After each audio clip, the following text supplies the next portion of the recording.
La Peugeot 308, lancée en 2007, représente un choix populaire en France pour les familles et les conducteurs urbains. Cette compacte polyvalente succède à la 307 et se distingue par son design élégant et son habitabilité généreuse. Cependant, avec le temps, surtout pour les modèles d'occasion à fort kilométrage, des problèmes de fiabilité émergent, rendant l'achat prudent. La première génération de la 308, produite jusqu'en 2013, repose sur la plateforme EMP2, partagée avec d'autres modèles du groupe PSA. Elle propose une gamme de moteurs essence et diesel, allant du 1.4 essence de 95 chevaux au 2.0 HDI de 150 chevaux. En France, ces versions diesel ont dominé le marché en raison des économies de carburant et des taxes favorables. Malgré ses qualités routières, la 308 de 2007 à 2013 souffre de soucis récurrents au niveau du moteur diesel 1.6 HDI. Ce bloc, commun à de nombreux modèles Peugeot, est sensible aux pannes de la vanne EGR, qui s'encrasse rapidement et provoque des pertes de puissance. Les propriétaires rapportent souvent des réparations coûteuses, avoisinant les 500 à 800 € pour un nettoyage ou un remplacement. Le filtre à particules DPF pose également problème sur ces diesels, particulièrement en usage urbain court. Il s'obstrue, entraînant une surchauffe et des voyages obligatoires en autoroute pour la régénération.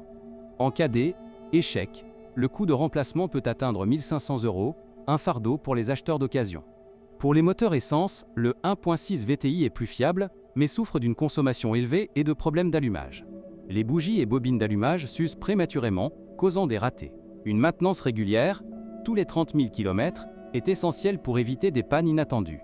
La boîte de vitesse manuelle est généralement robuste, mais l'automatique 4HP20, optionnelle sur certains modèles, est un point faible majeur. Elle présente des fuites d'huile et des à-coups, avec des réparations dépassant souvent 2 000 €. Les experts conseillent d'éviter ces versions d'occasion sans historique complet. Au niveau de la suspension, la 308 montre des signes d'usure rapide sur les routes françaises variées. Les cylindres blocs et amortisseurs avant s'affaissent après 80 000 km, provoquant des bruits et une tenue de route altérée. Le coût pour un kit complet oscille entre 400 et 600 €. Pièces et mains, œuvres incluses. Électronique embarquée, avancée pour époque, génère des dysfonctionnements intermittents. Les capteurs de pression des pneus ou le système de freinage ABS peuvent lâcher, allumant des voyants au tableau de bord.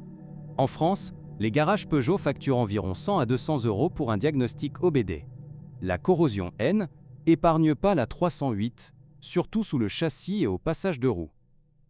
Les modèles exposés au sel hivernal en région comme le nord de la France montrent des rouilles précoces après 10 ans. Une inspection sous le véhicule est impérative lors d'un achat d'occasion. Intérieurement, les plastiques durs s'usent vite, avec des grincements au tableau de bord. Les sièges en tissu se tachent facilement et les mécanismes de vitres électriques bloquent parfois. Ces menus problèmes, bien que mineurs, affectent le confort quotidien sur de longs trajets. Pour évaluer la fiabilité globale, la 308 première génération obtient une note moyenne dans les enquêtes françaises, comme celle de la DAC ou de l'Argus. Elle excelle en espace et en consommation, mais tombe à 3 sur 5 en durabilité mécanique. Les modèles essence sont préférables pour un usage mixte, évitant les tracas des diesels encrassés. Avec un kilométrage élevé, souvent supérieur à 150 000 km pour les 308 de 2007 à 2010, les acheteurs doivent vérifier l'historique d'entretien. En France, un carnet complet chez un concessionnaire Peugeot est un gage de sérieux. Les prix d'occasion varient. Une 308 diesel de 2008 avec 180 000 km se négocie autour de 3 000 à 5 000 €.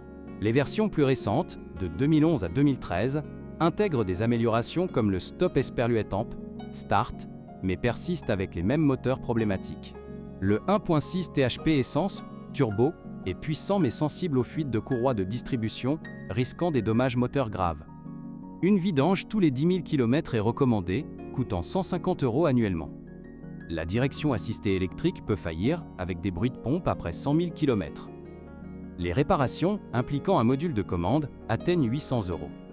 Sur autoroute, cela compromet la sécurité, d'où l'importance d'un essai routier prolongé. Les freins avec disques et plaquettes s'usent normalement, mais les étriers arrière grippent en cas de stationnement prolongé. En France, où les contrôles techniques sont stricts, un remplacement coûte 300 € l'essieu. Vérifiez toujours les disques pour éviter les vibrations. Pour les acheteurs en région parisienne ou lyonnaise, où le trafic dense accélère l'usure, optez pour des modèles essence hybrides légers si disponibles. La fiabilité s'améliore légèrement POST 2010 avec des mises à jour ECU. Cependant, les rappels Peugeot pour les airbags Takata ont touché certains exemplaires. Consultez le site officiel pour vérification gratuite. En termes de consommation, les diesels HDI promettent 5 litres au 100 km, mais l'encrassement réel monte à 6 à 7 litres en ville. Les essences VTI avoisinent 7 à 8 litres, pénalisant en taxes françaises. Pour un budget serré, une 308 bien entretenue offre un bon rapport qualité-prix. Les assurances en France classent la 308 en catégorie intermédiaire, avec des primes autour de 400 à 600 € annuels pour un conducteur expérimenté. Les pannes fréquentes augmentent toutefois les coûts indirects via la dépanne.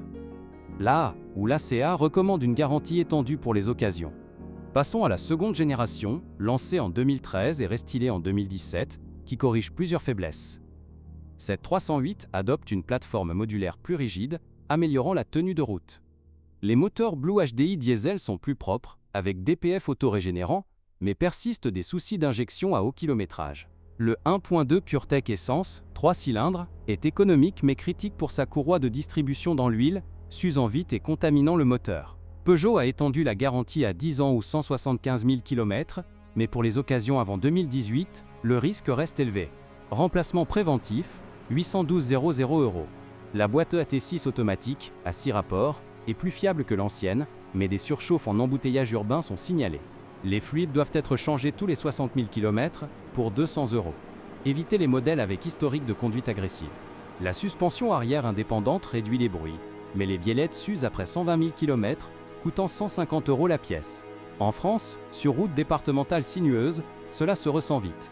Les pneus Michelin d'origine offrent une bonne adhérence, mais usent en 40 000 km. Électronique avancée inclut des aides à la conduite, mais les capteurs radars pour le freinage d'urgence s'encrassent sous la pluie normande. Nettoyage simple, mais panne de caméra à 500 €. La connectivité Bluetooth pose des bugs intermittents avec les anciens téléphones. La corrosion est mieux gérée grâce à des traitements galvanisés. Mais vérifiez les soubassements en zone côtière comme la Bretagne. Les intérieurs en tissu Alcantara tiennent mieux, mais les écrans tactiles GPS laguent avec âge. Mise à jour logicielle gratuite chez Peugeot. Pour la fiabilité globale de cette génération, les notes grimpent à 4 sur 5 dans les tests UFC Que Choisir. Les diesels Blue HDI excellent en longévité si entretenus, atteignant 250 000 km sans gros panne. Les essences PureTech demandent une vigilance accrue sur la distribution. Avec un kilométrage moyen de 100 000 km pour les 2014 à 2016, les prix en France tournent autour de 8 000 à 12 000 €. Les versions GT Line, plus équipées, valent l'investissement si l'état mécanique est impeccable. Les hybrides rechargeables Poest 2021 boostent la fiabilité électrique, mais sont plus chers, des 20 000 € d'occasion. Les problèmes de batterie 12V sont courants sur tout ce modèle, avec une durée de vie de 4 à 5 ans, remplacement à 100 €. En hiver français, les démarrages froids testent le système. Les alternateurs, à 300 €, faiblissent après 150 000 km. Pour un achat serein en France, privilégiez les concessions certifiées Peugeot Approved, avec garantie 12 mois. Un contrôle technique récent et un essai de 50 km révèlent les vis cachées. Budgétez 1 000 € pour des réparations initiales sur une 308 à fort kilométrage. Les versions SW, Break, offrent plus d'espace, mais pèsent sur la consommation, aggravant l'usure des freins. Leur fiabilité est similaire, avec un avantage en revente. En Île-de-France, où les parkings étroits usent les pare-chocs, inspectez les rayures cosmétiques. Enfin, la 308 hybride plug-in de 2019 corrige beaucoup de maux, avec un moteur électrique aidant les diesels. Cependant, les batteries lithium-ion perdent 10% de capacité après 100 000 km, coûtant 5 000 € à remplacer. Pour les éco-conducteurs français, c'est un choix fiable à long terme. En conclusion, la Peugeot 308 depuis 2007 allie plaisir de conduite et praticité, mais sa fiabilité avec le kilométrage dépend d'un entretien rigoureux. Évitez les diesels mal suivis et priorisez les essences récentes. Avec des prix accessibles de 3 000 à 15 000 €, elle reste un pilier du marché d'occasion en France, malgré ses quirks.